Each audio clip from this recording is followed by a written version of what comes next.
Bon dimanche de Pentecôte à tous chrétiens. Et pour ce dimanche de Pentecôte, j'ai le plaisir de recevoir Didier Boudimbu, qui est président de son parti Autre Vision du Congo. Il est président de l'association Dynamique Fachi Président et l'un des membres organisateurs des obsèques de Papa Étienne Tshisekedi. Avec lui, nous allons décortiquer, comme j'ai l'habitude de le dire, disséquer le temps fort de l'actualité de cette semaine. Très heureuse donc d'être avec nous, Didier Boudimbu. Merci beaucoup. Autre vision du Congo. En un mot, quelle est votre vision d'un autre Congo? Un Congo meilleur où les gens savent manger, où les poissons ne meurent pas de vieillesse au fond de notre fleuve. Un Congo meilleur où les gens ont accès à l'éducation, à la sécurité, où il n'y a pas des routes remplies de maboulou, où il faut s'acheter nécessairement des djep, mais où les gens peuvent vivre librement et vivre comme nous le pensons dans un futur très proche. Congo, mais vous parlez du Congo, mais le Congolais pour vous, comment doit être le Congolais? Parce que le feu Étienne Tshisekedi parlait de changement de mentalité. C'est vrai que le mal pour certains, c'est la richesse de la RDC. Nous sommes trop riches et pourtant, paradoxalement, nous sommes un peuple pauvre. Oui. Alors pour vous, est-ce que vous mettez l'accent sur le Congo et pas le Congolais? Ou les deux vont de pair? Quand nous disons autre vision du Congo, c'est au Congolais d'avoir une autre vision de son pays. Il doit le voir différemment. Notre pays est hyper riche, on ne peut pas quitter notre pays pour aller immigrer ailleurs, alors que nous avons tout ici. Tout ce que nous partons chercher ailleurs, nous le trouvons ici. Quand les gens partent pour être contents des iPhones, le coton vient du Congo. Quand les gens voyagent, en fait, nous sommes un peuple béni, une terre bénite. Donc, je crois que les Congolais doivent donner la valeur à leur pays et s'inculquer des bonnes valeurs pour que le pays puisse aller de l'avant. Comme l'a dit Kennedy, il ne faut pas attendre à ce que le pays pense à vous, mais qu'est-ce que vous allez donner à votre pays? Vous êtes aussi président de l'association Dynamique Fachi Président. Ouais. Là, je vous attaque un peu parce que depuis l'accession du président Félix Antoine Tshisekedi, mon Dieu, je ne sais pas si nous sommes déjà à 100 associations. Première question, est-ce que cette association existe avant l'accession du président Félix Antoine Tshisekedi à la présidence, ou vous êtes des opportunistes? Parce qu'aujourd'hui, en tout cas, on se réveille chaque jour, Didier Boudimbu, avec une association. Et même la toute dernière que j'ai vue et qui m'a littéralement choqué, c'est qu'on y met aussi le fils du président, Anthony Tshisekedi. Est-ce que le président, ou je ne sais pas, il n'y a pas des structures qui peuvent réguler? C'est vrai que la liberté d'association est garantie par la Constitution, mais ça en fait trop. En moins de 3 mois, plus de 1000 associations. C'est une façon de parler. Chaque jour qui naît, c'est des associations pour soutenir le président. Déjà, madame, je vous dirais la première des choses, c'est que c'est quand même réglementé. Déjà, la Dynamique Fachi, notre structure, elle est née avant même la campagne électorale. Nous avons commencé avec le chef de l'État actuel quand il était encore même pas candidat, quand il devait être candidat. Nous avons commencé avec lui. Après, il était candidat. Nous l'avons accompagné juste à ce qu'il soit là où il est aujourd'hui. Nous avons été derrière lui. Il nous avait fait une promesse. Si j'y arrive, vous allez marcher avec moi pendant mon mandat et après mon mandat. C'est ce qui est en train de se faire. Mais par contre, quand il y a tout ça, au moment de nous mettre d'une façon légale au niveau du pays, vous êtes légal, vous? Nous sommes très légaux. Vous avez tous vos documents? Déjà, pour qu'on ait ces documents au niveau du ministère des Justices, on nous a dit qu'il faut un document signé par le président de la République ou par sa femme ou par son directeur de cabinet. Je me suis rendu à la présidence et c'est Maman Denise qui a signé le document qui a permis que nous soyons légaux. La plupart des associations ne le sont pas. Parce que par rapport aux lois, on n'accorde pas ça à tout le monde. Et je veux vous faire une confidence par rapport à ce qu'on a vu là, par rapport au fils du président. Et sachez que tout le monde est choqué, parce que la plupart des gens, je pense même que la personne dont on cite le nom n'est même pas au courant de cette histoire. Mais il y a un sens positif et négatif dans tout ça. Le positif, c'est lequel? C'est que la plupart des gens se retrouvent quand ils voient le chef de l'État, quand ils voient sa vision, sa façon de faire, ils se retrouvent en lui. Mais le côté négatif, c'est que le pays a tellement été détruit que les gens ont faim. Ils doivent créer des mécanismes pour manger. Ils se disent... Mais non, le mauvais côté, Didier, excusez-moi, on réfléchit ensemble. Les gens pensent, rassurez peut-être cette population qui nous suit, que vous avez dit que vous êtes allé voir le président de la République et vous avez eu le soutien de la première dame, ok. Mais les autres aussi, est-ce qu'ils ont accès facile au président de la République? Est-ce que le président de la République, c'est pas une façon de tirer de l'argent, de soutirer de l'argent au président de la République? Ce sont des opportunistes tout simplement. Il y a une réalité, c'est que ça ne marchera pas parce que nous ne sommes plus dans une époque où je ne sais pas, un mandat de Djalelo. C'est fini. Il ne doit pas se tromper d'adresse. C'était à l'époque où ça se passait avant d'aller arriver à l'Inter, où ils allaient, ils font des marches, on leur donnait 1000 francs, 5000, 10 000 francs. Ce régime n'est pas dans ce genre de principe. Ça n'a rien à voir. Ce n'est pas ça le fonctionnement de ce régime. Le président n'est pas dans ce genre de système. Et beaucoup qui le font, ils vont dépenser leur argent pour rien, ils n'auront rien en retour parce qu'il ne va pas. Le président, rassurez-moi, est-ce que le président ne cautionne pas ça ou il cautionne ça indirectement? Il ne cautionne S'il pas ne ça. dit rien, qu'il ne dit mot consent. Non, le président, même le cabinet du chef de l'État ne dit rien sur cette prolifération, moi je dis ça, cette prolifération des associations qui soutiennent le chef de l'État. C'est pas mauvais, mais ça en fait un peu trop. Madame, personne ne cautionne ça, mais comme je vous ai dit, il y a peut-être un bon côté. On se dit, si réellement ils soutiennent la vision du chef de l'État, pourquoi ne pas leur laisser faire? Qu'ils vivent des cotisations comme nous autres, qu'ils puissent se concerter comme eux, comme nous, comme d'autres qui soutiennent les chefs de l'État. Mais quand c'est pour penser tirer 100, 200 $, 1000 $, 10 000 $, ils doivent oublier, ça ne va pas se faire. Nous prenons le tout premier thème, mesdames et messieurs. Nous allons parler de la GECAMINE et de la SNC. Comme vous le savez, on a nommé le membre du conseil de ces entreprises, permettez-moi. Et comme vous le savez aussi, j'aime bien le dire, les réactions ont fusé des parts et d'autres. Beaucoup ont réagi par rapport à ces nominations, même à l'Assemblée nationale, on va en parler. On a discuté sur ça, ça a créé le buzz ces derniers temps. Est-ce que l'Assemblée nationale avait-elle le droit de parler d'une ordonnance ou de discuter sur une ordonnance présidentielle? Mais Congo Web, comme à l'accoutumée, a tendu son micro pour que les gens puissent donner leur point de vue par rapport à la nomination de Baba Kyungu, comme on l'appelle, parce que les gens disent, est-ce que c'est pas une récompense aussi? Est-ce qu'il n'a pas fait tout ça pour ça?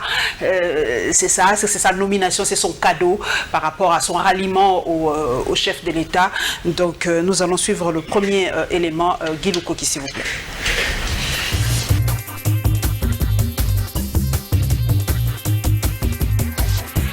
C'est une déception pour la nouvelle société civile congolaise. La nomination de membres des conseils d'administration et des comités de gestion de la GECAMINE et de la SNCC par le président de la République répond qu'à un seul objectif, celui de satisfaire les politiques soutien Jonas Tchombela. Beaucoup de déception du fait qu'elle ne reflète pas la projection qu'il se fait d'améliorer la gouvernance dans nos entreprises. Et le critère qui a prévalu, nous avons la nette impression que c'est le critère politique. Donc une sorte de récompense des acteurs politiques, comme si dans notre communauté, il n'y avait pas des hommes et des femmes capables de reprendre ces entreprises et de donner du tonus. C'est le même qu'on reprend. Et je crois que nous aurons le même résultat. Pour faire la politique, pour être dans les dispositifs de la gouvernance de la République, et l'expertise de ces hommes, de ces femmes disséminés dans notre pays n'a plus de sens, quoi. Par contre, à la dynamique, le changement, c'est maintenant. L'on salue les nominations faites par Félix Tshisekedi. Le coordonnateur de cette structure politique, Maître Bazin Pembe, espère le décollage de ces entreprises. Nous espérons que ces personnalités vont travailler dans la logique du chef de l'État pour que ces entreprises de l'État puissent retrouver un élan que le chef de l'État lui-même veut.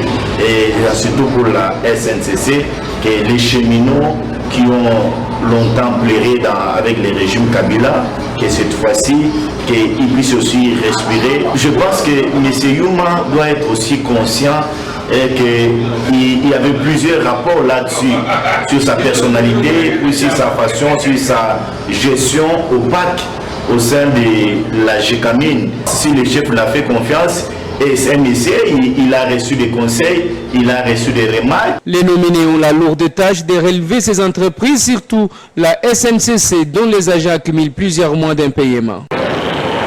La nomination des dirigeants à la Société nationale des chemins de fer a suscité un débat au sein de la population de la capitale congolaise. Certaines personnes se disent mécontentes de cette nomination. Selon elles, le chef de l'État devrait plutôt promouvoir la jeunesse ou alors trouver de nouvelles têtes au sein de l'Union pour la démocratie et le progrès social. Nous devrions encore promouvoir la jeunesse. Nous devons continuer avec le Kyungu. Le Kyungu a fait son temps. Il faut les laisser s'asseoir, chercher à promouvoir la jeunesse. Kyungu, je ne sais pas Kyungu, qu'est-ce qu'il va travailler. Tandis qu'il était à l'ensemble, il est à la Mouka. Comment il va travailler? D'autres, par contre, ont dit de leur satisfaction quant à cette nomination. C'est le choix du chef. Alors, nous, on n'en peut rien. On est d'accord avec ça, c'est tout. Ouais. Les batteries sont en marche, on doit quand même avancer. On ne doit pas toujours rester, attendre. On va attendre jusqu'à quand. Comme c'est nommé, on a nommé, bon, c'est bon. D'autres observateurs estiment que le chef de l'État devrait donc rectifier les tirs s'agissant de la nomination des nouveaux dirigeants dans des entreprises des portefeuilles.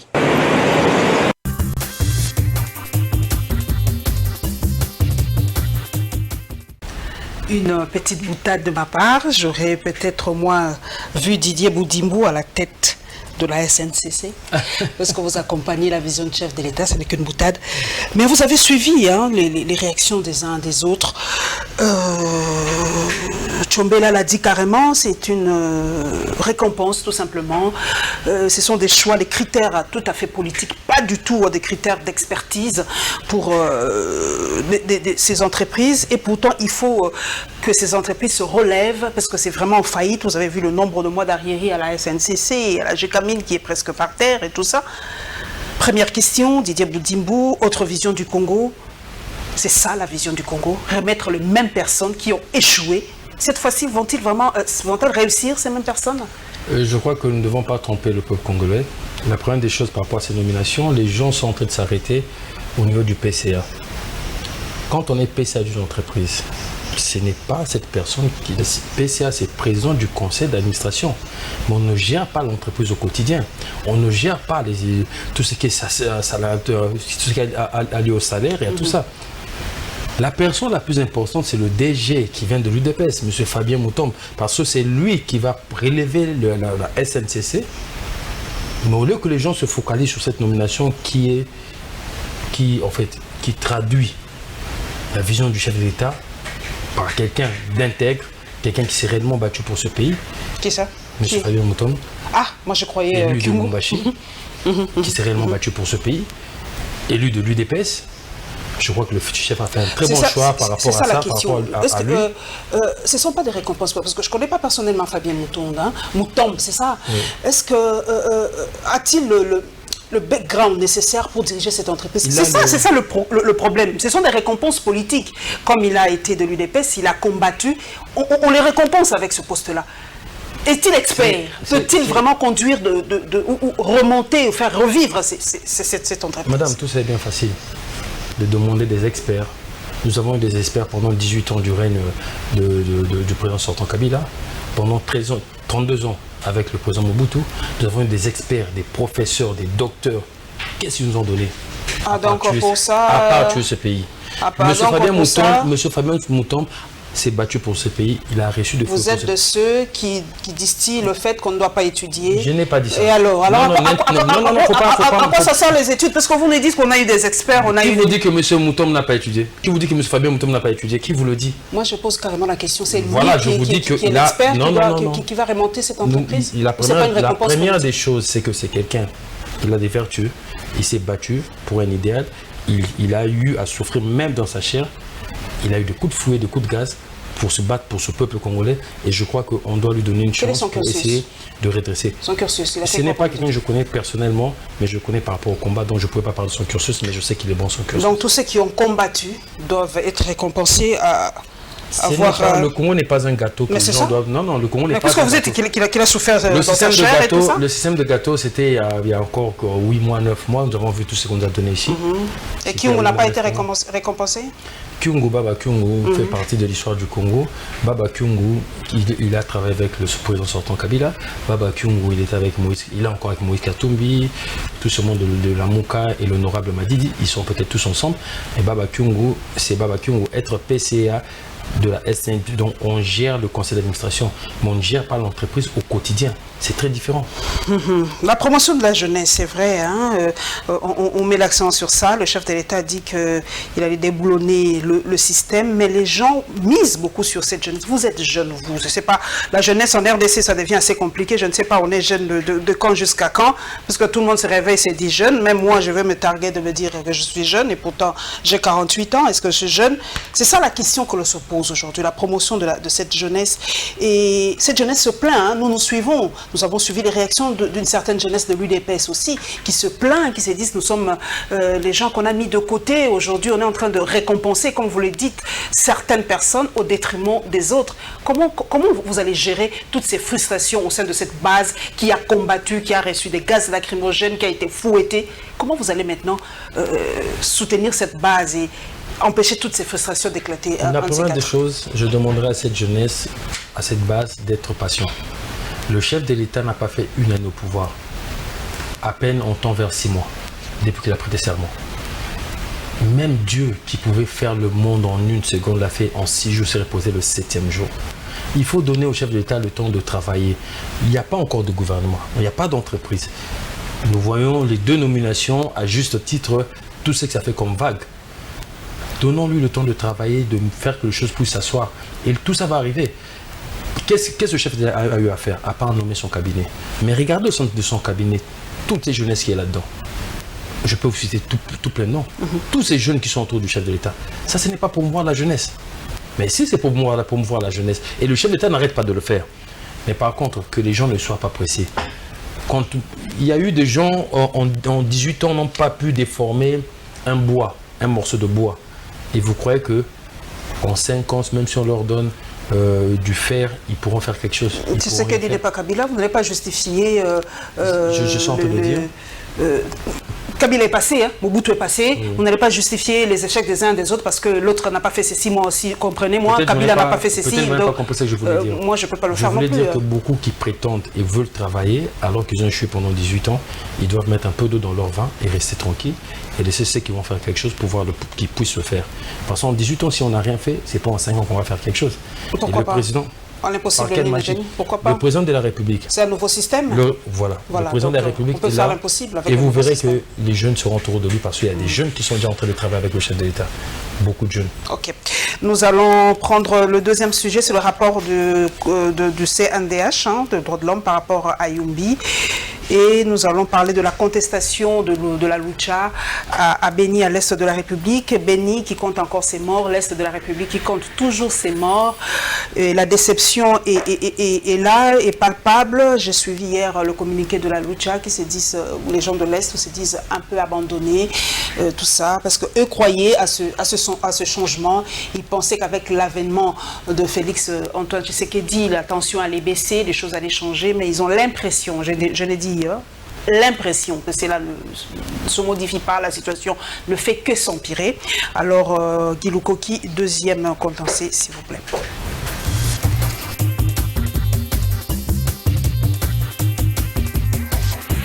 J'autorise la publication du rapport d'enquête sur la situation des droits de l'homme consécutive aux événements de décembre 2018 dans le territoire de Yumbi, province de Mai-Ndombe. Ce rapport fait suite aux enquêtes en défense par différentes délégations de la Commission nationale des droits de l'homme dans le territoire de Yumbi, province de Mai-Ndombe, sur la situation des droits de l'homme ayant prévalu lors des conflits entre les Nounous et les Tendé. Près de 524 morts, 236 blessés et des déplacements importants, voilà le bilan enregistré par la CNDH à cause notamment des conflits liés aux origines, aux terres, mais aussi des conflits de représentation équitable au processus administratif.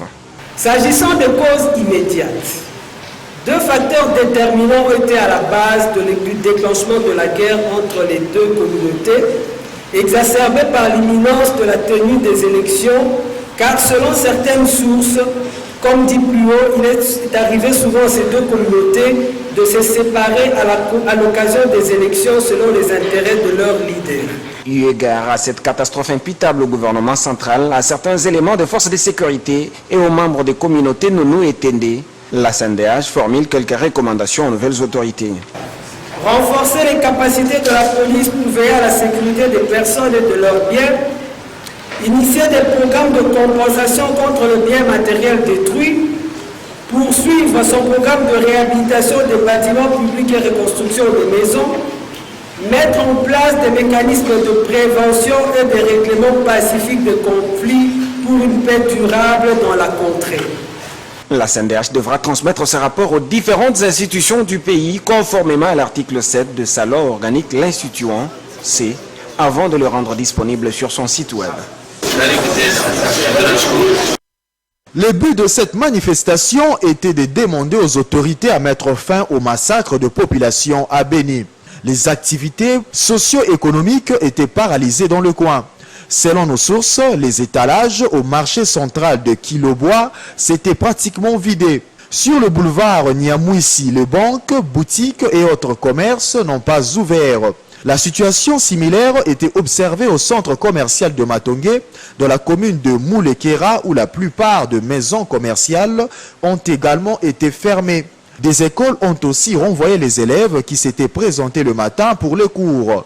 Au rond-point Matongué, des pneus ont été brûlés et des barricades étaient érigées dans plusieurs quartiers. Ces activistes annoncent également une série de manifestations publiques en se référant aux paroles et promesses du chef de l'État lors de son passage à Béni, celle de délocaliser l'état-major à Béni afin de suivre de tout près la question dans l'est de la RDC. La Lucha appelle à la désobéissance civile fiscale jusqu'au jour où le gouvernement prendra en main la question des tueries devenues une coutume dans la ville de Béni. À dater de ces jours, la Lucha dit lancer une série de manifestations publiques et soulèvements populaires. Rappelons qu'au moins 14 personnes ont été tuées dans la nuit du lundi par machette ou arme à feu au sud-est de Béniville. Parmi les victimes, il y avait 4 motards et 2 militaires.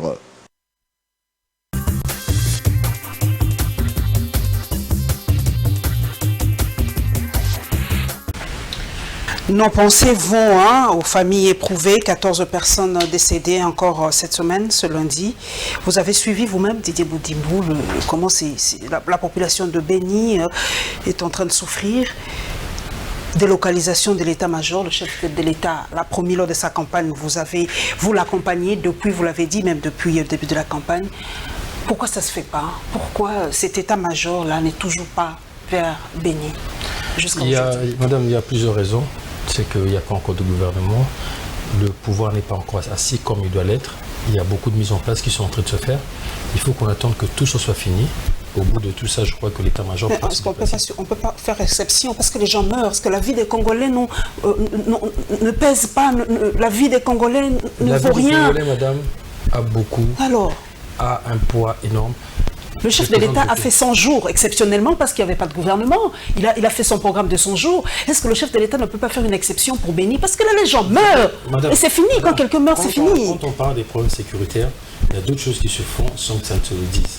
Parce qu'on ne peut pas venir dire qu'il y a telle opération qui aura lieu cette nuit ou demain à la télévision. Laissez le chef de l'État travailler. Il y veille. Il y veille. Et croyez-moi, il est déterminé.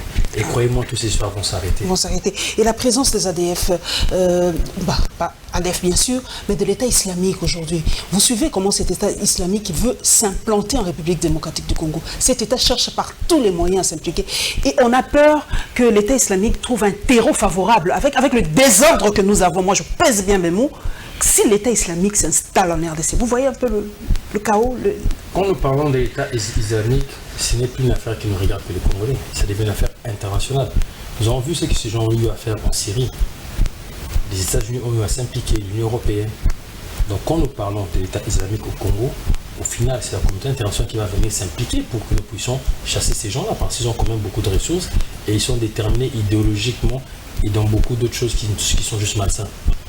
Et croyez-moi que la chose est traitée avec le plus grand sérieux possible. Mais aujourd'hui, s'il y a une intervention internationale qui descend pour les chasser, je crois que c'est vous qui allez créer ici, voilà, les gens viennent pour faire ça. Nous ne voulons pas que le Congo puisse ressembler à la Syrie parce qu'il y a un groupuscule.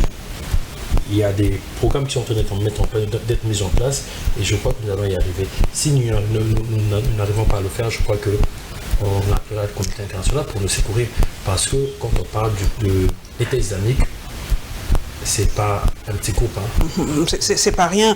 Nous avons suivi aussi le rapport du CNDH par rapport à Yumbi, quelques recommandations, hein, la réhabilitation des infrastructures, programme de compensation, préservation des conflits et tout ça. Le rapport sera soumis à qui de droit, mais moi je mets l'accent sur la réconciliation, le pardon. C'est vrai que ces derniers temps, le chef de l'État prône une politique de pardon, de réconciliation, surtout avec les États voisins. Mettons l'accent sur le Rwanda, ça touche toujours quelques susceptibilités. Est-ce que le chef de l'État a raison de promouvoir ce rapprochement entre le Rwanda, le Burundi et l'Ouganda par rapport à la paix à l'Est, et maintenant c'est Yumbi peut-être aussi cette gestion pacifique des conflits? Ce sont nos voisins éternels. Soit nous voulons la guerre, soit nous entretenons une relation avec nos voisins. Et nous essayons de devenir forts pour pouvoir dissuader tous ceux qui voudront faire du n'importe quoi chez nous. Mais je crois que le chef d'État est sur la bonne voie. Le fait de créer la réconciliation, la paix tout autour de nos voisins, et même au sein de toutes les communautés, ça c'est la meilleure des choses. Nous avons vu, il y a certains partis politiques qui se présentent de l'opposition faire des meetings avec des slogans pratiquement tribales, où on a même insulté la famille du chef de l'État. Ça c'est où ça? C'était où ça? Ce qui avait fait à Ndjili. Qui avait tenu... Oui, des meetings en Ndjili autorisés par la ville, non réprimandés, ou c'est même passé au niveau de la sécurité nationale. Est-ce que ce sont ceux qui étaient au-dessus, en fait, comment dire, les organisateurs qui ont tenu ces propos, ou ce sont... C'est le modérateur? Oui, c'était qui? Quand il lance une chanson, je ne connais pas le nom, c'est le public qui dit « Bon, Mamoudou a fait ça, fait ça ». Le chef de l'État n'a même pas voulu souligner ça, il a fait comme s'il n'avait rien entendu, et on est passé au-dessus de ça parce que nous ne voulons pas que le pays puisse éclater. Le chef est en train de prôner une paix réelle entre Congolais. Aujourd'hui, au Congo, il faut être content, nous avons des opposants qui peuvent faire des meetings, après on leur donne même de l'eau à boire quand il fait chaud. Ce sont des choses qu'il faut le dire. Nous avons des opposants qui passent à la chaîne nationale. Nous avons des députés qui outrepassent leur pouvoir pour même déplacer les mots vis-à-vis du chef de l'État. Mais par contre, par rapport à ça, on ne laissera pas passer. Nous allons saisir, nous allons saisir. Ce sont vos partenaires, vous allez gérer ça ensemble. Madame, je crois qu'il y a une justice. Vous avez assez de force pour faire basculer. Bon, ça sera le thème quand nous irons à l'Assemblée nationale. Maintenant, nous allons parler du 9e anniversaire de Chebeya qui est passé presque dans les oubliettes. On vous reproche d'ailleurs beaucoup, vous disent que vous avez oublié ceux qui avaient combattu pour vous, qui sont morts. Chebeya, il y a celui qui est mort, le nom m'échappe, mon Dieu, le direct. Il y a la Kapengele et tout ça, vous les oubliez aujourd'hui parce que vous êtes aujourd'hui au pouvoir. Le 9e anniversaire de Chebeya est passé comme ça. Et on est en train, d'ailleurs, la Lucha aussi et les autres sont en train de redemander l'ouverture de l'enquête, du dossier, pour que vraiment ceux qui sont impliqués soient réellement punis. Et nous allons parler aussi de la voix des sans-voix et a tenu une activité cette semaine. Guy Lukoki, plus de détails s'il vous plaît.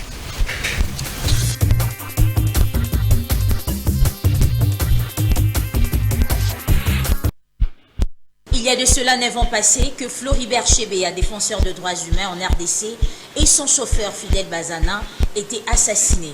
Le corps sans vie de l'activiste a été retrouvé dans sa voiture.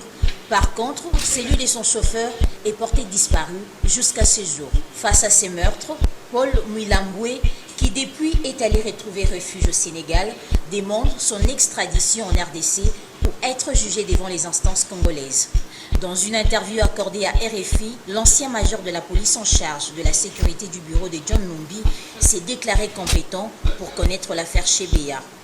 Ce dernier a plusieurs fois affirmé avoir vu à travers sa caméra de surveillance ceux qui ont tué et asphyxié Floribert Chebeya. Il estime que la présence de Félix Tshisekedi à la tête du pays permettra la tenue d'un procès juste et équitable, parce qu'il prêche un état de droit.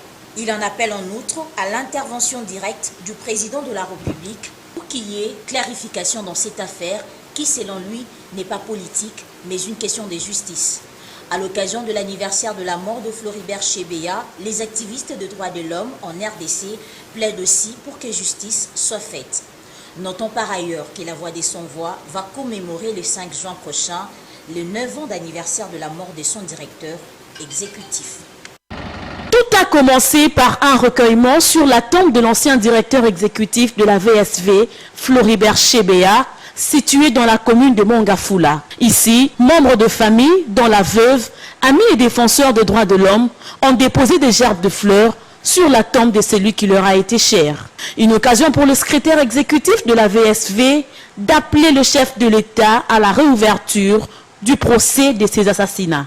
Nous en appelons au président de la République, Antoine Félix Tshilombo Tshisekedi, en sa qualité de magistrat suprême, à la réouverture du procès sur l'assassinat de Floribert Chebeya et son compagnon d'infortune. Pour la voix des sans-voix pour les droits de l'homme, Son Excellence, Monsieur le Président de la République, doit savoir qu'il est impossible de bâtir un état de droit en fermant les yeux sur les crimes passés au nom des intérêts de la coalition avec l'ancien régime. Rostam Anketa plaide en outre pour la sécurité du major Paul Mouilamboué et la poursuite des vrais auteurs de la mort de Floribert Chebeya et son chauffeur. Nous saisissons cette occasion pour demander aux nouvelles autorités congolaises en général et au président de la République en particulier de tout mettre en œuvre pour que cessent les menaces et autres filatures visant à éliminer le major Paul Mouilamboué au Sénégal alors qu'il est le témoin oculaire de l'assassinat de Floribert Chebeya et Fidel Bazana. Nous en appelons donc une fois de plus à la mobilisation de toutes et de tous pour que les vrais auteurs et commanditaires de l'assassinat de 2 défenseurs des droits humains répondent un jour de leurs actes. Ensuite, la délégation a pris part à la messe d'action de grâce avant de suivre le film sur l'affaire du double meurtre. Les défenseurs des droits humains souhaitent voir le général John Numbi, actuel inspecteur général des FARDC, être relevé de ses fonctions. Pour rappel, c'est le 1er juin 2010 que Floribert Chebeya et Fidel Bazana ont été assassinés. Dans un stade rempli du monde et d'émotions, le cortège funèbre fait son entrée en provenance de la morgue de l'hôpital du Cinquantenaire.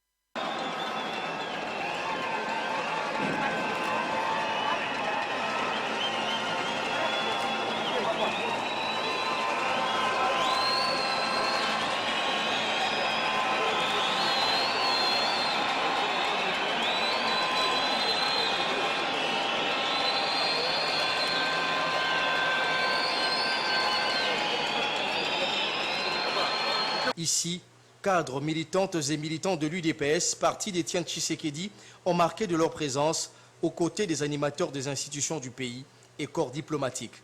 Le président de la République, Félix-Antoine Tshisekedi Tshilombo, venu rendre un dernier hommage à son père biologique, s'est fait assister par ses homologues. D'abord, Paul Kagame, le président du Rwanda, qui a déposé au nom de son peuple la gerbe de fleurs.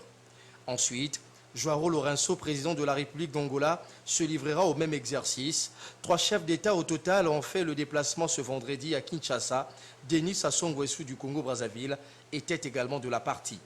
Étienne Tshisekedi, Premier ministre honoraire de la République démocratique du Congo, a eu 2 hommages solennels. C'est une journée inoubliable parce que Papa Tshisekedi a combattu, comme vous le savez, la dictature dans ce pays. Si aujourd'hui nous avons le total démocratie, c'est grâce à ce vieux. Et je me suis dit, ça vaut la peine d'être là, de l'honorer. Et évidemment, contribuer aussi à l'événement, être à côté du chef de l'État. La dépouille sera inhumée ce samedi au mausolée construit dans l'enceinte de la concession familiale d'Étienne Tshisekedi, dans la commune de Lantsele.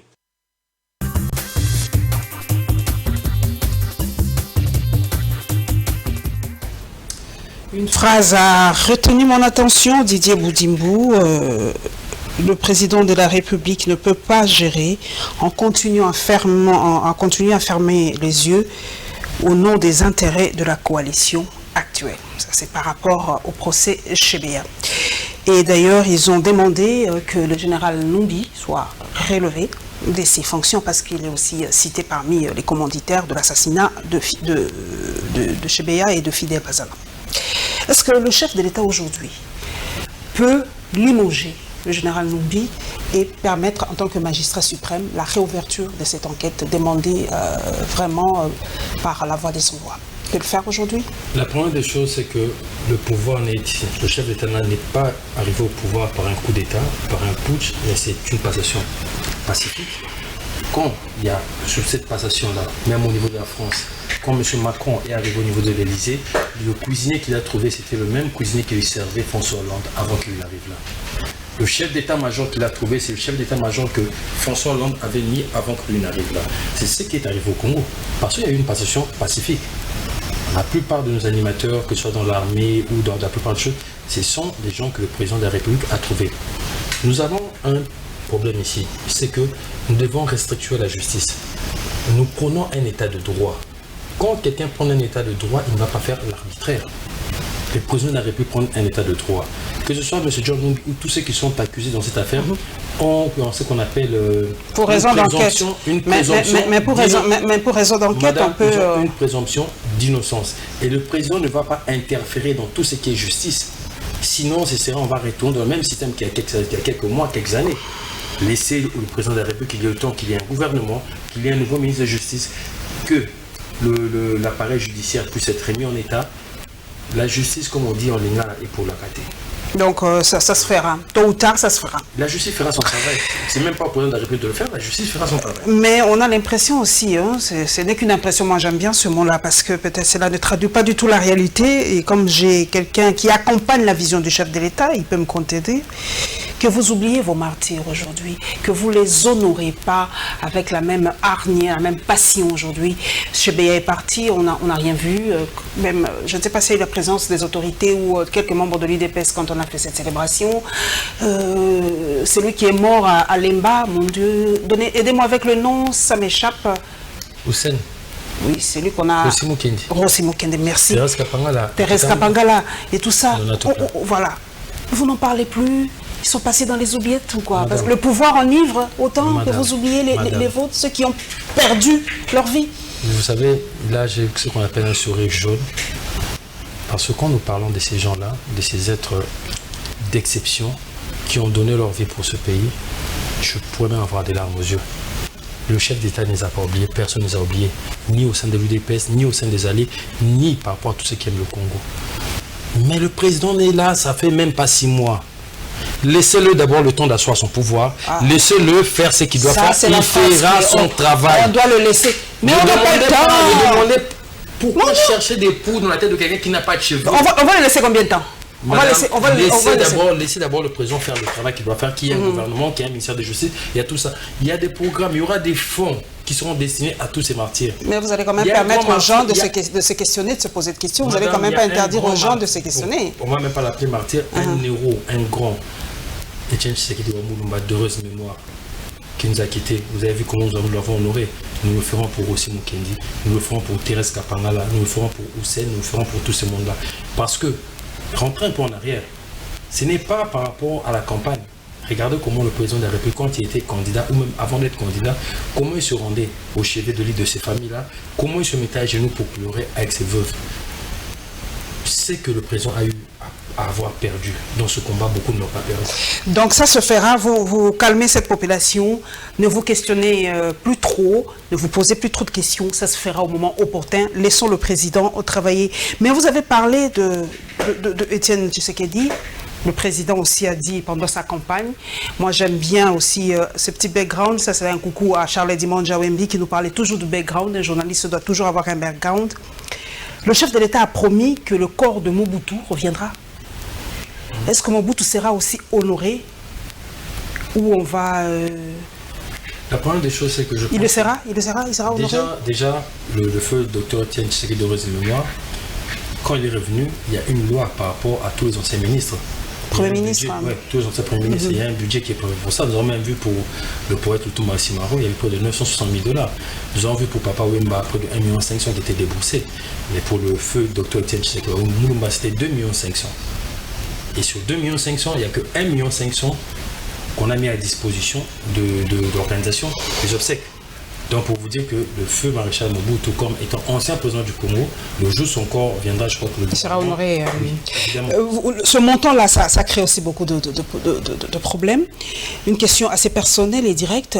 Beaucoup m'ont dit de vous poser cette question. Un internaute m'a dit, est-ce que lui-même, Papa Étienne Tshisekedi, aurait souhaité des obsèques aussi coûteuses? Coûteuse, quand on dit coûteuse, de quoi on parle? Parce que tout est dans la loi. Tout est dans la loi. Tout ce qui est lui qui pensait au peuple d'abord, cet argent, on ne pouvait pas l'affecter à autre chose. Madame, pour l'honorer autrement. L'État congolais a déboursé 1,5 million, pas 1,5 million, 1,5 million. Le reste, il y a des partenaires, il y a des gens, peut-être si vous avez aimé son combat, vous soutenez son combat, vous pouvez mettre 10, 100, 200, 300 $. Imaginez que nous sommes à peu près 80 millions d'habitants. Si juste 5% aimaient le feu président d'heureuse mémoire, Étienne Tshisekedi, si juste 5% l'aimaient et qui cotisait à hauteur de $1 sur 80 millions d'habitants, ça fait des 4 millions $. Juste pour vous dire que nous ne pouvons pas parler d'argent quand on parle de quelqu'un qui a sacrifié sa vie, de quelqu'un, je viens de voir le reportage, j'ai vu M. Chabani dire que si nous nous permettons de faire certaines choses, d'avoir cette liberté aujourd'hui, c'est grâce à ce monsieur. Et dire que débourser cette somme-là, c'est trop. Ok. Il y a eu aussi des gens qui se sont dit, il y a eu des têtes qu'on n'a pas vues. Alors, c'est vrai qu'on va nous dire, beaucoup ont rétorqué qu'il y a une invitation isatée, mais nous avons vu certaines invitations circuler aussi. Hein. Mais Martin Fayoulou, moi je le dis carrément, il n'y a pas à se voiler la face. Martin Fayoulou l'a dit, il n'a pas reçu l'invitation pour venir.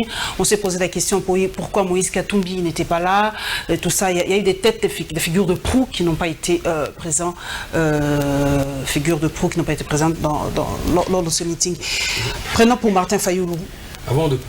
Pourquoi vous ne l'avez pas invité? Martin Fayoulou fait partie des 500 députés, même s'il a laissé ça à sa suppléante qui est à l'Assemblée, ils ont reçu l'invitation. Tous les députés ont reçu. Tous les 500, sans exception. Ça, c'est la première des choses. La deuxième des choses, je donnerai un exemple de quelqu'un de la Mouka, comme l'honorable Vumba. Il était là? Il était là, mais au moment où on a lancé les invitations, il n'était pas sur place, il n'a pas reçu. Il est arrivé, on l'a laissé passer. Est-ce que quelqu'un comme Martin Fayoulou viendra au stade, on va le dire, vous n'entrez pas parce qu'il n'y a pas d'invitation? Est-ce qu'à 1, 2, on donne des invitations? Les invitations, c'était pour des dispositions sécuritaires. Tout simplement. Pour que les gens puissent rester dans ce carré-là, députés, ambassadeurs, présidents, les chefs des institutions. Ça n'a rien à voir. Ils n'avaient pas envie de venir. Le premier jour où le corps est exposé sur l'écran géant vérifié, on a passé l'image de M. Martin Fayoulou, de M. Madidi, où il donnait un témoignage sur le docteur Étienne Tshisekedi d'heureuse mémoire. Si personne ne voulait qu'il soit là, on n'allait pas le mettre sur l'écran géant en train de parler. On l'a fait parce que personne n'a... Aucun. Vous prétendez qu'il prétend que c'est son père idéologique, mais il ne vient pas au deuil. Il aurait dû venir, si réellement personne ne voulait lui, les gens allaient le chasser. Mais après moi, qu'est-ce que je dis? Chacun fait ce qu'il veut. Pourquoi? Mouzé Kabila était mort. Moi, personnellement, je ne sais pas aller au deuil. Le feu Étienne Tshisekedi d'heureuse mémoire, je ne pense pas qu'il était allé au deuil parce que je n'ai pas vu des images par rapport à ça. Le président actuel, Félix Tshisekedi Tshilombo, n'était pas allé au deuil. Je n'ai pas vu d'image. Est-ce qu'il faut m'en vouloir? Faut m'en vouloir parce qu'on n'était pas allé au deuil de Mouzé? Je ne pense pas. C'était un choix personnel de Martin Fayoulou? Au moment où... Mais il n'a pas à tromper l'opinion selon vous, c'est ça la mauvaise foi. Le président qui est sorti, Joseph Kabila, n'est pas venu au deuil. C'est ça aussi, c'est ça. Et pourtant c'est votre partenaire. Mais c'est son choix. C'est son choix. C'est son choix. Martin Fayoulou n'est pas venu, c'est son choix. Moïse Katumbi n'est pas venu, c'est son choix. Qu'on arrête de mettre ça sur l'organisation ou sur la présentation du président de la République. Ils n'ont pas voulu y participer. Mais il n'a pas à tromper l'opinion. Voilà. Mais il y a quelqu'un aussi, un grand avocat qui m'a dit de vous poser cette question. Dr Étienne Tshisekedi était un juriste parmi les premiers de ce pays. On vous reproche, vous, membre organisateur, de n'avoir pas fait une séance académique pour Étienne Tshisekedi. Tous les juristes étaient fâchés. Ils m'ont écrit même inbox, un grand juriste comme ça qui part sans une séance académique. Comment vous expliquez cela? Vous avez simplement omis ou vous avez oublié qu'il était juriste? Tout ce que je dis, donc tout ce que l'homme fait, tout ce qui est humain, n'est toujours pas parfait. Il y a toujours 2-3 choses qui montrent que c'est humain. Donc je crois que s'ils se plaignent par rapport à ça, ils n'ont pas totalement tort. Et personnellement, je prends des excuses au nom de la commission parce qu'on aurait dû faire ça. Et je crois qu'on y avait même pensé, le cordon Lucien y avait pensé, mais à la dernière minute, je ne sais pas pourquoi ça n'a pas eu lieu. Et c'est surtout par rapport au programme, par rapport à l'heure. Le programme était trop chargé. Voilà, il y a beaucoup de choses qui devaient être coupées, on a enlevé beaucoup de choses. Et je crois que c'est par rapport à ça. Donc, voilà. Non, pour vous, si on doit coter, ben c'est vrai que notre deuil va coter raté, mais quand même, pour vous, l'organisation était impeccable. C'était vraiment la présence des chefs d'État africains.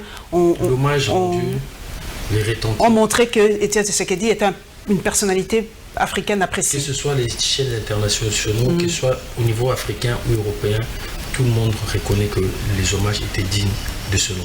Ok. Nous prenons autre chose, mesdames et messieurs, nous allons à l'Assemblée nationale. Ça a été chaud cette semaine à l'Assemblée nationale et aussi à l'Assemblée provinciale de Kinshasa où vous savez que Mike Mukebai a été suspendu pour une année et aussi à l'Assemblée nationale, vous le savez, il y a eu quelques députés qui ont été... le nom, même le verbe, je ne sais pas quoi dire, qui était remplacé ou je ne sais pas moi quoi, par la Cour constitutionnelle, Chéribé Okende parti, invalidé. Merci Guilou Koki, Chéribé Okende parti, et même notre Jean Goubal est parti, et lui s'est plaint, il a dit, c'est question d'argent, c'est l'argent à circuler, tout ça, ce n'est pas digne de la Cour constitutionnelle, mais comme la Cour a tranché, comme l'Église catholique nous a dit, quand la Cour parle, on se tait. Image, s'il vous plaît.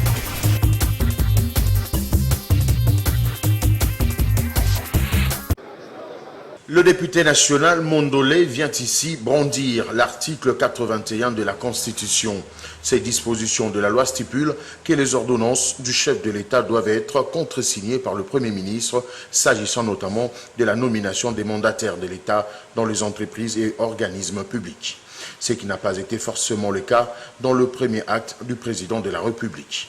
La Constitution prévoit que de tels actes de nomination fassent impérativement l'objet des délibérations du Conseil des ministres.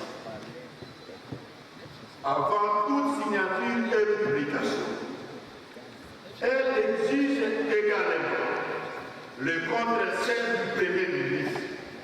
Ce n'est pas moi qui l'ai dit. C'est l'article 81 de la Constitution. Ce législateur dénonce aussi le retard constaté dans la formation du gouvernement. Ces irrégularités récurrentes sont consécutives à l'absence prolongée du gouvernement dans un pays où l'administration n'est pas valorisée comme ailleurs. En conséquence, le pays tourne au ralenti.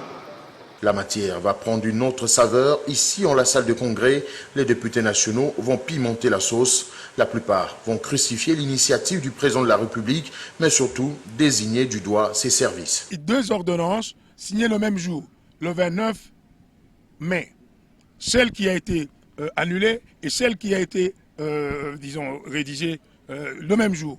Vous voyez, quand on essaye de tripoter, de prendre beaucoup de liberté avec la Constitution, quelquefois, le bon Dieu condamne aussi. C'est l'honorable Lutundula qui viendra mettre l'eau dans le vin, rappelant aux uns et aux autres que les actes du chef de l'État ne peuvent être sujets de discussion au Parlement.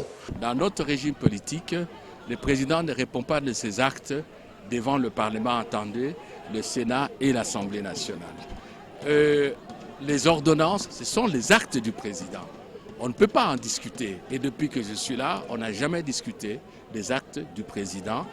Tout ce qu'on a développé comme argument ne peut être développé que devant le Conseil d'État où ces ordonnances peuvent être attaquées pour violation, le cas échéant, de la Constitution. Intervention soutenue par la présidente de l'Assemblée nationale, Janine Mabunda. Je vous salue au nom de la population de la commune urbano-rurale de Lansele, qui par ma voix vous transmet son cri de détresse suite au comportement incivique et aux menaces incessantes qu'un certain général de police nationale congolaise, non autrement identifié, continue à exercer sur la population paisible du quartier Mangué dans la commune de Lansele. Ce général s'emploie à expulser illégalement ces paisibles citoyens de leurs parcelles et se met à construire impunément sur la voie publique au croisement des avenues Mboyo et Ngafua. Le cri de détresse de la population de Lansele fait également suite à l'inquiétante ampleur que prennent plusieurs têtes d'érosion dans cette partie de la ville, notamment dans les quartiers Mikonga et Boban, Ipassamaba, Kinkole Lingunu, Badara, Mangongele et j'en passe.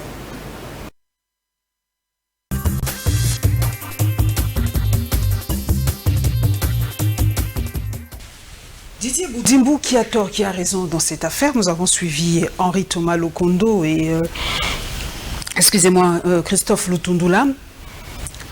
Est-ce qu'on devait débattre d'abord des actes de chef de l'État à l'Assemblée nationale? Comment le chairman de cette institution a laissé ce débat houleux à l'Assemblée nationale? Est-ce qu'elle ne savait pas ou on ne comprend pas? Soit le fait que soit elle ne savait pas, soit c'est une question de mauvaise foi. Mais tout ce qui est comportement du chef de l'État ne peut pas être débattu au niveau de l'Assemblée nationale. Le chef de l'État rend des comptes à la population. Et au Conseil d'État, bon, voilà, comme on a dit. Le Conseil d'État pouvait... Qu'ils aillent saisir le Conseil d'État s'ils estimaient qu'il y avait des choses pas bien. Violation. Mais pas au niveau de l'Assemblée nationale. Et en quels termes? Il y a eu outrage au chef de l'État, c'est vrai? Énormément. Comment dire que traiter le chef de l'État d'inconscient? Je crois que c'est le député en question qui est inconscient parce qu'il y aura des poursuites. Nous aurons saisi qui le droit. Mais il est en train d'exercer son travail à l'Assemblée nationale. Quand on fait son travail, on n'a pas le droit d'insulter. Parce que là où votre liberté s'arrête, c'est là où la liberté de la personne qui est en face de vous commence. Le chef de l'État, malgré il a animé de bonne foi, parce que le chef d'État, pour lui, il ne fera pas de poursuite. Mais nous autres, nous n'allons pas accepter vous faites un excès de zèle. Qu'est-ce que le chef de l'État dit? Le chef de l'État dit, permettez qu'on me critique, il n'est pas Dieu. Lui-même a dit, laissez les gens me critiquer. Ça, ce n'est pas critiquer. Pourquoi? Ça, c'est un manque. Où est la limite entre critique et insulte? Ce monsieur-là, ce genre de personne, je ne pense pas qu'il dira ça par rapport à son autorité morale. Qui est monsieur... Et vous, est-ce que vous vous rappelez de ce comment vous traitiez Kabila à l'époque? Je parle personnellement, moi... Comment vous traitez Kabila à l'époque? Avec le nom de tous les oiseaux. Vous avez oublié ça aujourd'hui? Le système était mal conçu, mais nous n'avons jamais vu l'ancien président Kabila être insulté au sein de l'Assemblée nationale. Ça ne s'est jamais fait. D'être traité d'inconscient, quoi. Il y avait des ordonnances qui sortaient, signées par Néhémie... Momoniloa. Oui. Et puis, il y avait le sceau du président qui était à côté. Mais est-ce qu'on dit qu'il y avait violation? Non, parce que les ordonnances qui sont liées à la télé, le directeur de cabinet... La faute à qui? C'est la faute à Janine Mabunda qui a laissé passer cela. Voilà. Pourquoi vous n'attaquez pas Janine Mabunda, vous attaquez le pauvre député? Nous avons fait des déclarations et nous demandons qu'il puisse avoir des excuses publiques. Ça, c'est la première des choses. Et la deuxième des choses, il y a beaucoup de députés qui ont dû intervenir, même le député Thomas Lokondo. Mais d'une façon, il a dit ce qu'il pouvait dire, mais il n'a pas manqué du respect au chef de l'État. Mais il y a ce monsieur-là qui a manqué du chef de l'État. Comment son nom, je ne retiens même pas tellement, c'est tellement bas que les gens, pour chercher du pain, ils commencent à faire du n'importe quoi. Et je crois que ça, on ne laissera pas passer cette histoire. Parce que le chef de l'État, par rapport à l'article 91... Vous retombez dans l'outrage au chef de l'État? Seul, ça existe dans notre loi, on va l'appliquer. Seul le gouvernement est responsable devant l'Assemblée nationale. Seul le gouvernement, pas le chef de l'État. Donc, et le chef de l'État veille sur la Constitution. Le fait qu'il veille sur la Constitution, elle lui accorde un pouvoir d'interprétation de la Constitution. Vous allez vous battre pour qu'on lui enlève ses immunités et pour qu'il ait en justice, c'est ça? C'est comme Mike Moukebaïm. Maintenant, ce sera comme ça à chaque fois. Hein. Mais madame, nous voulons un état de droit. Si parce que vous êtes député ou quoi, vous pensez être au-dessus de la loi, mais la loi doit vous montrer que nul n'est au-dessus de la loi. Député, ministre, personne n'est au-dessus de la loi. Ok. Nous allons parler de cas des invalidations maintenant. Nous sommes à l'Assemblée nationale. Deux députés de l'opposition, même si ce n'est pas cash, mais c'est quand même de l'opposition de la Mouka, ont cédé leur fauteuil à ceux du FCC, Chérubin Okende et Jean Goubalt. Et ça a suscité une indignation énorme dans le chef de la population, parce qu'il y a beaucoup qui m'ont écrit aussi, ont dit, moi j'ai personnellement voté Jean Goubal, moi j'ai tout ça. Et Jean Goubal lui-même s'est dit, l'argent circule. Et cette fois-ci, il y a des gens qui disent, député, député à repêchage, qui ne se battent pas sur les terrains et ils savent qu'ils auront leur place à la Cour constitutionnelle. Et les gens n'ont plus tellement confiance à cette Cour constitutionnelle. Jusqu'à 4 mois après les élections, cette Cour ne fait qu'invalider. Il n'y a pas un timing précis où ça doit s'arrêter. Madame, vous savez, notre pays, nous les Congolais, nous le peuple quinois, des fois nous avons fait des votes contre nature, des votes qui se retournent contre nous. Je pourrais vous donner 3-4 exemples des gens qui ont été votés massivement. Je vous donne l'exemple de Papa Molière, il a été voté massivement. Que son fils Junior, mon petit frère, qui a été voté massivement. Que ce soit Godin Pourri, il a été voté massivement à Bandal, on le sait. Mais ce sont des députés du FCC. Ils ne se sont pas cachés. Mais le Quinois, les Congolais, ils les ont fait confiance. Maintenant, quand ils sont FCC, maintenant, la balance va pencher du côté FCC. Et à travers la République, il y a eu beaucoup de ce genre de vote. N'oublions pas que le FCC a aligné 14 000 candidats. L'opposition confondue, UDPS, Alliés, Lamuka, Dynamique, MLC, moins de 4 000 candidats. C'était clair que nous allons perdre sur ce terrain-là. Mais maintenant, par rapport à tout ce qui est en train de se passer, cette Cour constitutionnelle, je crois qu'ils ont fait leur travail. On l'a trouvé. Il n'y a pas encore eu de restructuration. Ce système de vote, ce système de vérification, nous l'avons trouvé. Cette CENI, nous l'avons trouvé.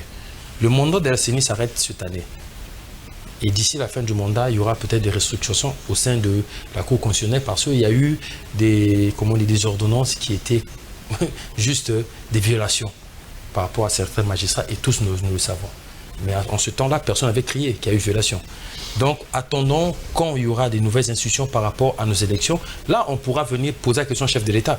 Pour le moment, nous sommes en train de voir, et moi, je n'ai pas le pouvoir de contredire ce qu'une Cour constitutionnelle C'est vrai, dit. Nous n'avons pas ce pouvoir. Aujourd'hui, beaucoup, nous sillonnons le net, nous voyons la réaction de la population. Beaucoup disent, mais à la fin, nous finirons par donner raison à Martin Fayulu qui clame la vérité des urnes, parce que se demande, il n'y a pas eu comptage des voix, on ne sait pas par quel mécanisme, en fait, que Chériba Okende a été déclassé par rapport à Wivin Moleka. Est-ce qu'il y a eu compilation? Est-ce que c'était jusqu'à la fin? Les gens ne comprennent pas. Est-ce qu'aujourd'hui, même à 1%, vous ne donnez pas raison à Martin Fayulu par rapport à la vérité des urnes? Même à 0,1%, non. Okay. Parce que M. Chériba Okende ou M. Jean Goubal, ils doivent ramener leurs preuves pour montrer qu'il y a eu peut-être abus au niveau de la Cour constitutionnelle. Mais c'est fini, la Cour a tranché. Oui, c'est vrai que c'est irrévocable. Mais au moins, juste pour que la population congolaise puisse avoir accès à la vérité. Mais jusqu'à aujourd'hui, la Cour constitutionnelle n'a jamais affiché. M. Martin Fayulu n'a jamais ramené une seule preuve. Mais même pour les députés aujourd'hui, la Cour constitutionnelle, en fait, la CENI n'a jamais affiché. Mais chaque député, chaque candidat est censé avoir ses PV. M. Martin Fayulu n'a jamais ramené un seul PV.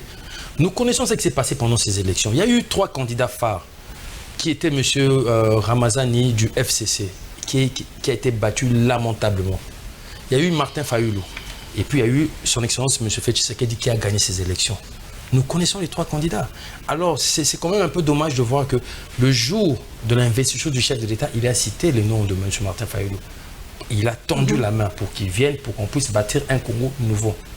Qu'est-ce qu'il en a fait de cette main? Il a préféré la politique est dynamique, on ne sait jamais. Il y a eu 1+4 dans notre pays. Moi, je ne désespère jamais, parce que quand il y a eu 1+4 dans mon pays, personne n'y croyait.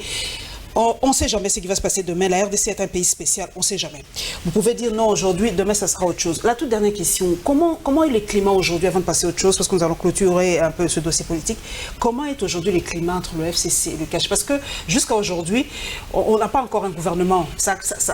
Il y a un couac là. On a ouï dire, merci à toi Stani Moujakera qui a balancé cela sur ton compte Twitter, qu'il y a eu probable rencontre entre le chef de l'État et Joseph Kabila à scellé Waki Kankati entre les deux. Mais qu'est-ce qui bloque pour la formation du gouvernement? Nous avons un problème, c'est que nous avons gagné les élections présidentielles. Le FCC a gagné tout ce qui est, législatif et sénatorial par rapport à notre système de vote. Comme je vous ai cité des cas précis qui ont été votés mais qui sont du FCC. Donc, nous avons 2 solutions. Soit c'est une cohabitation, soit c'est une coalition. Une cohabitation, c'est un régime à problème. Une coalition, on essaie de choisir les meilleurs pour travailler ensemble. sous l'impulsion du chef de l'État. Car c'est le seul qui rendra cette compte. phrase-là encore. C'est le seul qui rendra compte devant la nation. Sous l'impulsion du chef de l'État, ça me rappelle bien de souvenir. Dans 5 ans, ce n'est pas M. Ilunga qui va rendre compte aux Congolais. Ce n'est pas non plus le président sous le parti Joseph Kabila qui rendra compte devant les Congolais. C'est le président Félix Tshisekedi qui rendra compte devant les Congolais. Dans 5 ans. Donc, quand il y a coalition, nous devons bien veiller avec qui nous allons travailler. Sinon, si ça continue, dans quelques 6 mois, on pourra dissoudre toutes ces assemblées-là, passer aux élections pour avoir un... C'est le souhait d'ailleurs de 3/4 de la population, la dissolution de tout... si nos amis du FCC continuent à faire le dur, nous finirons par ça. Nous prenons un peu le volet social, laissons un peu la politique à côté. Nous avons parlé un peu de la crise alimentaire en République démocratique du Congo et de la difficulté d'eau dans la commune de Ndjili. Ce n'est pas seulement dans la commune de Ndjili, à Massina et partout ailleurs. L'eau est devenue une denrée extrêmement rare malgré l'hydrographie extrêmement dense de notre pays.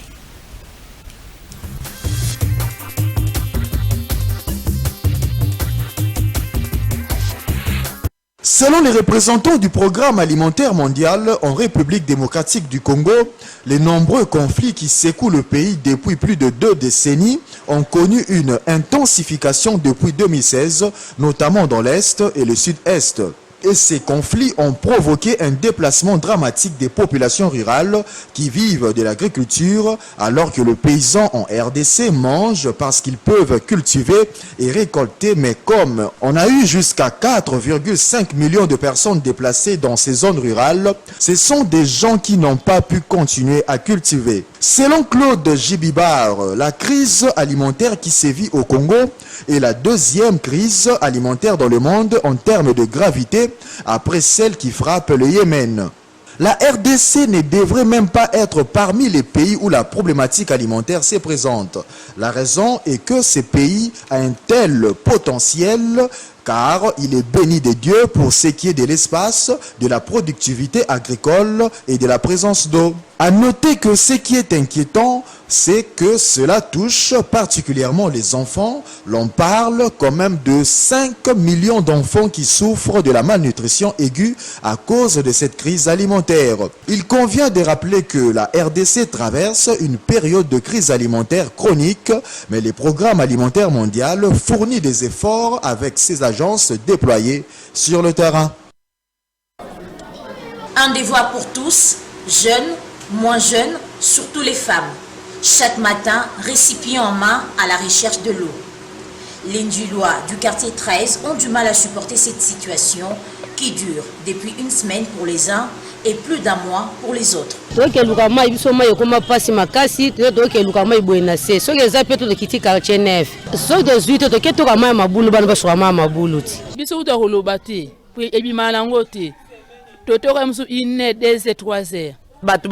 kemba na mai na ndenge ya mukiete na quartier haut, donc pas ces amakasi na mai. Pour ces boulangers, la production est en baisse depuis que l'eau s'est fait rare. Mlipa ezali mai. So mai ezali te moi pe bo salama pa bien te.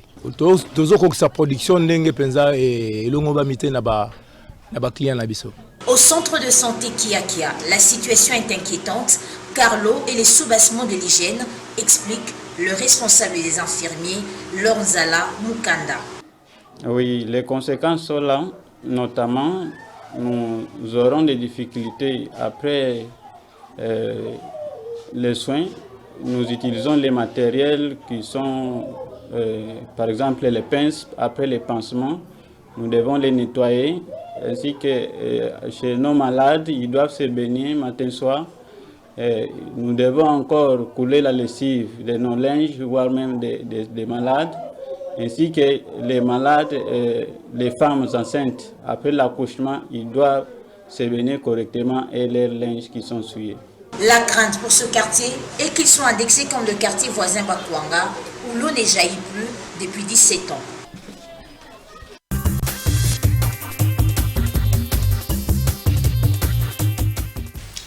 Dimbou, vous n'allez pas me dire, laissons le chef de l'État travailler, il n'a fait que 6 mois, mais vous avez suivi les douleurs de cette population.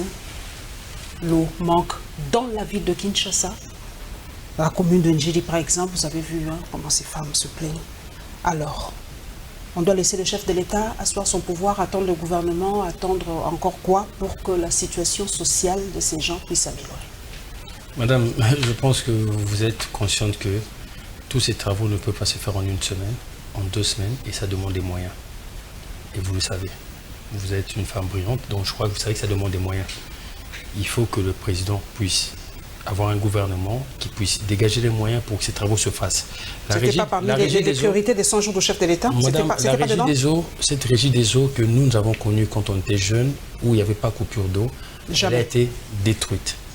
Il faut carrément réorganiser tout ce qui est voie de distribution, tuyauterie. C'est un chantier immense. On ne peut pas privatiser, disait Boudimbo. Est-ce que la privatisation n'est pas une solution aussi, ce secteur-là de l'énergie? Pourquoi pas? Qui ne vous dit pas qu'il y a des idées qui sont en train d'aller dans ce sens-là? Qui ne vous le dit pas? Mais maintenant, ce sont des projets qui vont arriver avec le gouvernement. Il y a beaucoup de choses qui vont arriver avec le gouvernement. Mais je vous promets une chose, le chef de l'État n'est pas venu... 6 mois sans gouvernement. Le chef de l'État n'est pas venu avec un programme imaginaire. Déjà, quand il est venu... Quand il avait donné son programme, je ne sais pas si vous vous rappelez, son programme était étalé sur 10 ans. Le programme du chef d'État n'était pas étalé sur 5 ans. Parce qu'en étant conscient que les défis sont énormes pour la RDC, le chef d'État s'était dit on peut le faire en 10 ans. Les premiers 5 ans, il y aura une partie et le deuxième mandat, c'est là qu'il va finaliser son programme. Et c'est ce qui sera fait. Parce que nous osons croire qu'au bout des premiers 5 ans, les Congolais lui feront confiance pour un deuxième mandat.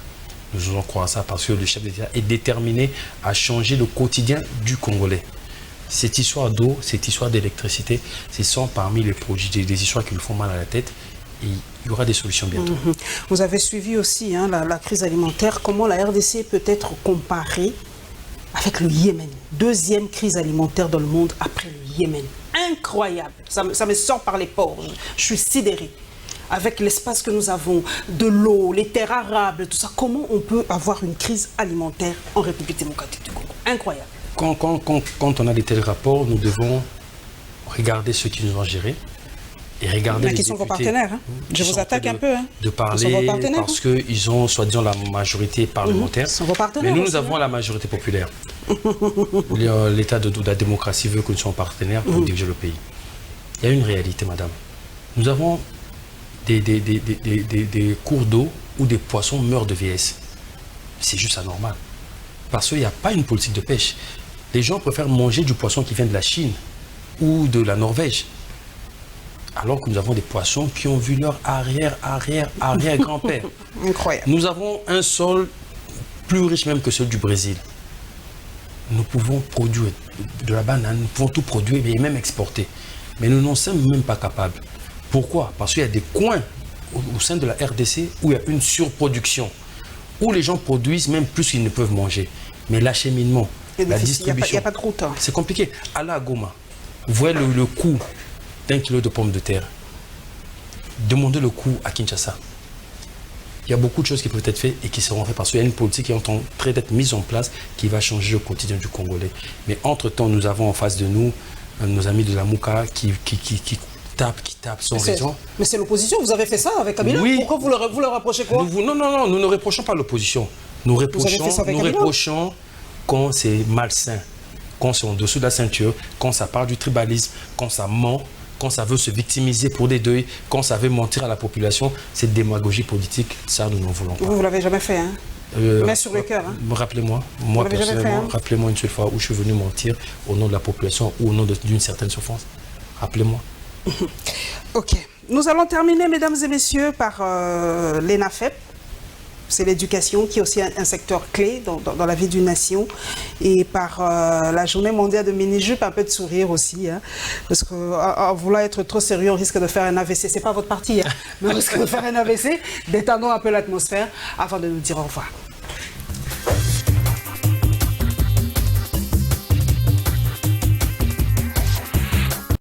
Cette année, tout s'est passé correctement. Nous avons, dans l'ensemble du pays, l'effectif de 1 506 031 élèves, dont 1 493 547 élèves en session ordinaire.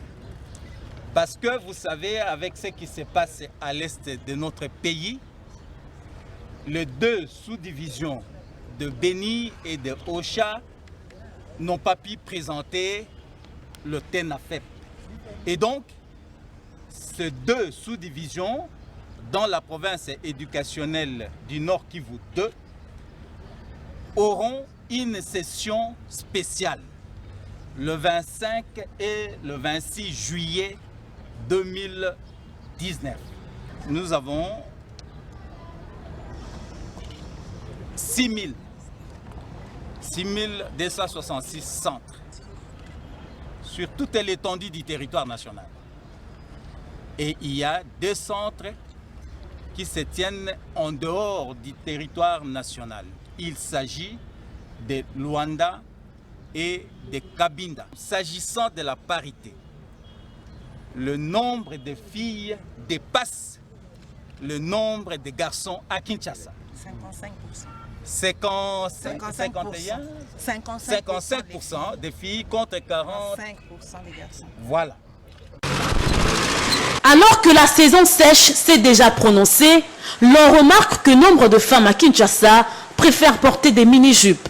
Certains qui nous ont interrogés ce jeudi sur cette question soutiennent que le port des mini-jupes n'est pas valeureux pour la femme congolaise. Cette dernière devrait plutôt s'habiller décemment. De par notre culture, je ne peux pas conseiller le port de mini-jupes, que ce soit aux mamans, que ce soit à nos jeunes sœurs et à nos enfants.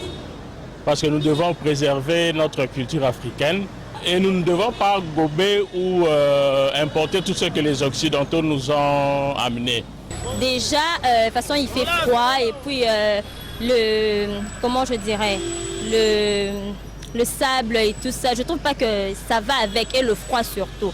Il faudrait mettre des habits décents pour que le corps soit couvert et pour ne pas attraper aussi certaines maladies. Alors, quand je dis mettre son corps en valeur, c'est qu'il y a certaines parties du corps qui ne doivent pas se voir.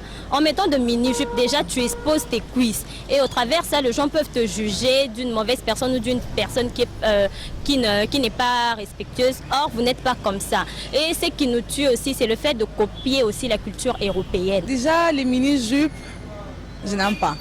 Que ce soit pendant la saison sèche ou la saison des pluies, déjà pour une femme, ce n'est pas bien parce que l'accoutrement, elle reflète la personnalité d'une personne. Déjà, quand une personne s'habille mal, on sait te lire, voilà, elle sort de telle famille, même si l'éducation elle est bonne, mais par l'accoutrement, déjà, on sait juger ce que tu es et aussi en mal. Pour rappel, la journée mondiale de la mini-jupe est célébrée le 6 juin de chaque année afin de soutenir les femmes qui sont simplement jugées ou opprimées à cause de leur manière de s'habiller.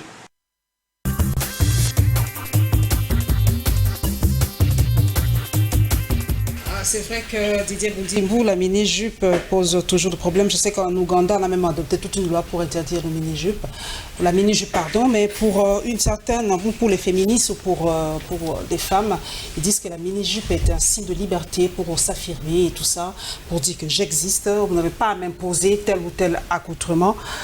C'est pas que je me jette de fleurs, je suis parmi celles qui portent les mini-jupes de toutes les façons. Ce n'est pas aussi indécent qu'on le pense, c'est le mind de quelqu'un. Alors pour vous, Didier Boudimbo, le port de mini-jupe est africain ou pas, ou c'est indécent? Pour moi, tout ce qui est de l'accoutrement, tant que ça ne va pas au niveau de l'indécence, moi ça ne me dérange pas, la femme elle est libre. Nous voyons même des hommes au niveau de pays arabes porter des robes. Est-ce qu'on doit se plaindre parce que les hommes ont porté des robes ou quoi? Non. Pour moi, la femme, elle est libre comme tout homme, elle a des valeurs, elle peut s'habiller comme elle veut, tant que ça ne va pas au niveau de l'indécence. Parce que quand on parle de mini-jupe, nous n'allons pas non plus mettre une mini-jupe où on voit son sous-vêtement. Là, ça ne va pas par rapport à nos mœurs africains. Mais pour le reste de la femme, elle est libre. Elle a le droit de porter des mini-jupes. Et ça ne veut rien dire, parce qu'une femme qui peut mettre une robe jusqu'au pied, elle fait plus de bêtises peut-être qu'une qui a mis une robe. Donc ça ne veut rien dire. Ça ne veut rien dire. Oui. Merci pour une fois nous partageons la même idée. Nous allons terminer par les NAFEP. Hein. Les élèves de 6e ont tenu cet examen-là. Mais bon, avec le 8e, le 7e, il y a un flou artistique. Les gens ne comprennent plus très bien.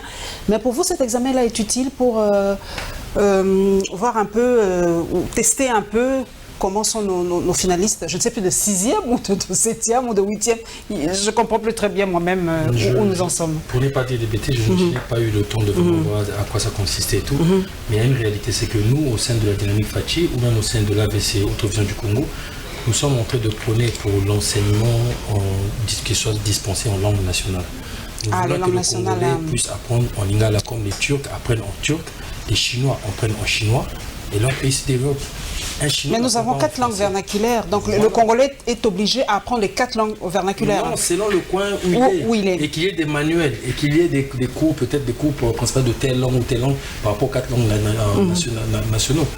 Donc c'est déjà ça. Pour ça, nous prenons ça. Et nous voulons qu'il y ait des manuels qui puissent expliquer l'histoire du Congolais. Qu'il y ait des manuels qui puissent parler de Etienne Tshisekedi Wamudumba. Que nos enfants puissent connaître il était qui. Gizenga, qui avait pris le... Il était parti du livre d'or. Que les gens puissent connaître... Monsieur Bouimbo, qui avait pris l'épée du roi. Kin Pavinta, Simon Kimbangu, et pas que Socrate. Pas que Socrate, pas que... Dikumbaka, pas que Socrate, pas que Napoléon, pas que Jeanne d'Arc. Nous avons des gens comme Rossimo Kendi, qui sont des héros de notre pays, comme Mamadou Ndala, qui est mort pour ce pays au front. Nous avons des héros comme... Ces gens de héros, il faut qu'il y ait des manuels pour que les enfants puissent connaître leur histoire et non parler que de Socrate, de Jeanne d'Arc, de Napoléon. Ça, ce sont des idées que nous allons emmener, mais il faut un gouvernement, il faut un ministère d'enseignement. Je reviens un peu avec... Il nous reste quelques minutes. Attendez, voilà, il me reste encore 3 minutes. Je reviens avec l'association Dynamique Fachi Président. Il y a eu dernièrement, je sais qu'à l'UDPS, il y a eu une grande dame qui est partie, Monique Kitoko, et ça soulevait beaucoup de passion aussi, c'est par rapport aux premiers soins. C'est vrai que vous mettez aussi l'accent sur l'éducation, mais moi je reviens sur les premiers soins. Les Congolais sont incapables, beaucoup d'entre nous, et peut-être moi aussi, de prodiguer les premiers soins quand quelqu'un fait une crise cardiaque ou quand quelqu'un tombe. Quelqu'un peut mourir bêtement parce que nous ne savons pas comment faire. Est-ce que dans l'autre vision du Congo, est-ce que ces paliers-là de santé, de premiers soins, qu'ils soient aussi vulgarisés dans les écoles, parce qu'on peut sauver des vies avec les premiers soins? Déjà, je prends mes sincères condoléances à la famille de Monique Kitoko, à la grande famille de l'UDPS. C'est une dame que j'ai connue personnellement parce qu'elle est de ma communauté Né Congo. Donc on s'est connus par rapport surtout aux activités de Né Congo. On est tous du Congo central et je prends sincèrement mes condoléances. C'est quelque chose qui a fait très mal. Et ce que vous avez dit, c'est quelque chose, nous n'arrêtons pas d'y réfléchir. Parce que ce n'est pas seulement les premiers soins qui tuent ici dans ce pays. Nous avons des apprentis médecins, des menteurs, des charlatans, qui je ne sais même pas comment ils font pour avoir ces diplômes de médecins, docteurs, qui font du n'importe quoi, qui tuent les gens. Des mauvais diagnostics qui... Vous imaginez, à un moment, j'avais des maux de tête, je me suis rendu à un grand hôpital de la place ici. Ils m'ont fait un scanner, ils m'ont dit que j'avais un kyste au niveau du cerveau, on devait m'opérer, je devais payer 3 000 $. Si on ne m'opérait pas dans les 48 heures, soit je devenais fou, je mourrais. Heureusement, j'ai pu me déplacer le lendemain, arriver à un pays étranger, on regarde, je n'avais pas de kyste, j'étais surmené, j'étais fatigué. On m'a juste pris mes téléphones, on m'a laissé dans une chambre pendant 3 jours. 3 jours, j'étais en état jusqu'à aujourd'hui. Mais ces gens étaient prêts à m'opérer. Donc, il y a tellement de situations au sein du pays. Le chantier est immense, c'est pour ça qu'il faut soutenir le chef de l'État.